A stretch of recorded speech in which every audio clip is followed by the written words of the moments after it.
was heading south to Doe Isle. There was an old-fashioned loudspeaker in the balloon's basket, and Lady Courtney used it now. "It's Alistair in the lead," she announced, "with Ethelrude just behind. Andy and Hamish are going strong. Rowan lags, but his stroke is steady." "Go, Ethelrude!" called Avery.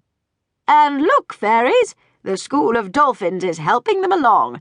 Nothing more exciting than to try to outswim a dolphin." "There's Speedy!" called Silver. Climbing over the rocks near Sea Glass Cottage, Clara was urging Rowan on. "Alistair has pulled out ahead early," she said to a pretty mother gull she met on the path, "but I have a feeling Rowan will outpace him." And indeed, Clara was right. As the swimmers rounded Foggy Bottom, Alistair's fast pace flagged, and Rowan, who had been slow but steady, began to pull ahead. "Go, Rowan, go!" called Clara. But then the race slowed down. "What's this?"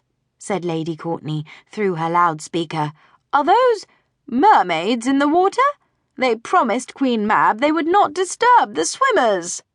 "We don't always keep our promises," sang the mermaids. "Surely you know that by now." Clara watched as the mermaids swirled around the gnomes, making them lose their way in the water. Even the dolphins lost their formation as the mermaids splashed and dashed and kicked. "Over this way," they sang. "No, here." They held out charms made of pearls and coral to lure the gnomes off course and cause all kinds of mischief, all the way from Eel Reef to Mermaid Rocks. Soon, most of the swimmers had gone astray. Hamish was heading back to Doe Isle, and Cam was swimming out to sea. Alistair joined the three prettiest mermaids on Seal Rock and rested for a while. "I'm still going to win," he called to the fairies in the royal balloon, "but how can I resist a mermaid?"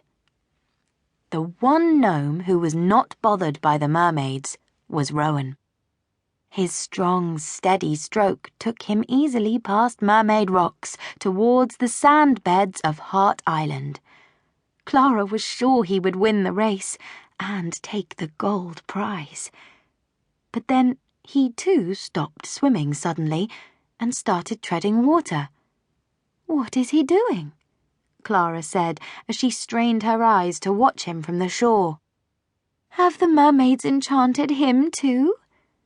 Rowan didn't appear to be hurt or tired, but he wasn't moving one bit.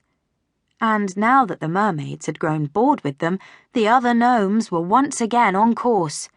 "And the race is back on!" cried Lady Courtney from the royal balloon. The fairies whistled and cheered as the swimmers headed north to Ram Island. The royal balloon was all but out of sight. Clara stayed where she was. She could see that Rowan was panting hard in the water. He was swimming over to rest on a shoal. He didn't look hurt or injured, but she couldn't be sure.